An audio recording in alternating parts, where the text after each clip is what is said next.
I started putting rhinestones on things years ago. I'm a little addicted to it, but it just makes everything so much better.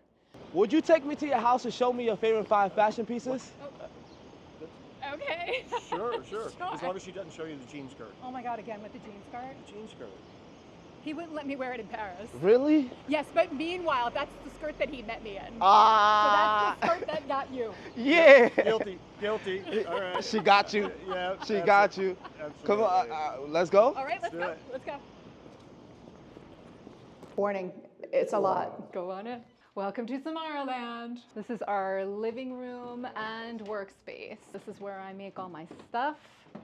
This is where he does all his work. I basically have all the things that I've made out because otherwise there's no place to put them. Sure, already displayed.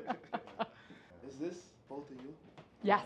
So we just got married. We've been together for 12 years, but we got married 2 weeks ago. Oh, congratulations. Thank you. So we were wearing that for our wedding, and then that was on top of our cake. Part of what I'm going to show you today is our wedding outfits, which I made. Glam Central. Welcome, come on through. So this is the VIP section. Not everybody is allowed back here, so you're special. This is my gallery, and most of the things that are in this gallery I made. And I also like to put rhinestones on things. That's a purse, a little boombox. This is actually a hat that I made for this party called Bonnet Bash. It's a party, but it's also, there's a hat competition. And the theme was the Gilded Age. So I made a gilded cage. There's a bird in the gilded cage.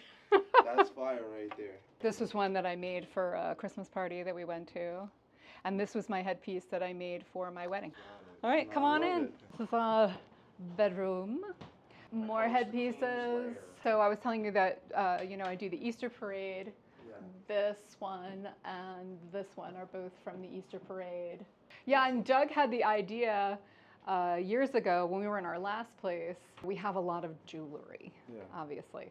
And you can't, when you have a lot of rhinestone jewelry, if you like pile it on top of one another, you tend to lose stones. Yeah. So he was like, well, why don't we just like put up frames and we'll just put all the jewelry on the walls. It goes perfectly with the wall. And we did all of this. Wow. We did all the painting, all the hanging of the light fixtures. Doug is very handy. I find that being organized is the key to building a great outfit. If you can see everything, then you can put together so much more. This is the shoe and cape closet. So it has shoes and capes. Oh, I love this one.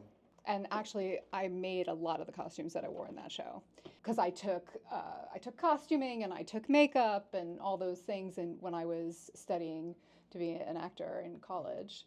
But I always liked to paint and I always liked to do makeup and all those kind of things. So this is kind of the culmination of all the things that I've learned to do.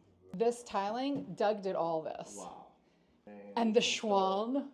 Amazing. The schwan. All right, now we'll show you the main closet. All right, before we get into your closet, what's your fashion take? Make everything sparkle. I started putting rhinestones on things years ago, and I find that, like I said, I'm a little addicted to it, but it just makes everything so much better. Now let's get into your favorite 5 fashion pieces. Okay. So this actually has no rhinestones on it, but this was my engagement gift from Doug. And it's a really beautiful Zimmermann dress, now that I said I don't buy designer. But he bought it, so I didn't buy it. But it's just a really beautiful piece. And then this, so one of my favorite designers is Betsy Johnson.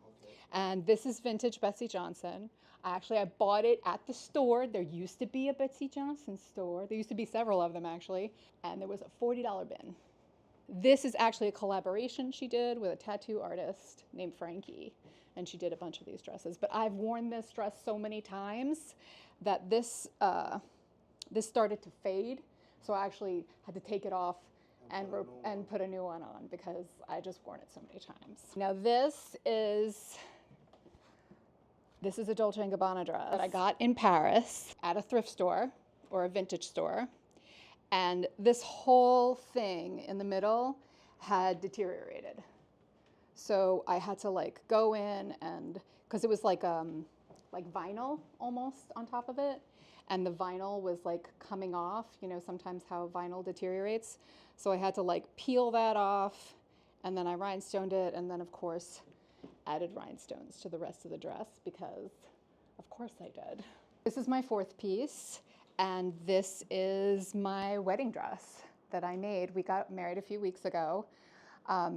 This took me, between the two outfits, because I made my outfit and his outfit, it took me about 2 months. It's got a little bow on the back, which comes off, and these are like the little puff sleeves. And then this is the train.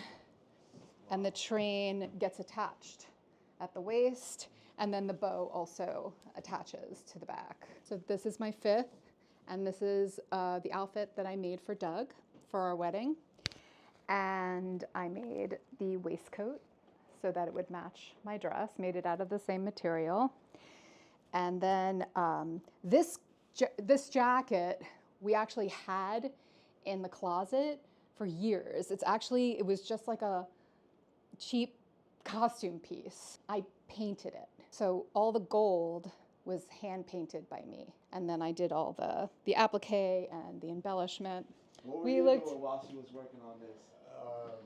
Bored on the couch watching. He was not. He was working actually most of the time I was doing it. I love all your 5 fashion pieces. Thank you. This was amazing. Even you just pulling out your wedding clothes, that was touching. I love that. Well, I'm very proud of them too, because you know this is the first time I made like a full dress from scratch. So, and it was quite audacious of me to make my wedding gown. Listen. But I had a vision. Yeah. You know, when you have a vision, it's like you can't. Because we went to stores and like we looked around and I was. Find nothing. No, that's the thing that I love too. Like people always are just like, well, why don't you have an Etsy store? And why don't you? And I'm just like, because I don't want anybody else to have it. Listen. Self-couture. Self-couture. Please like, comment, and subscribe to Mystery Fashionist.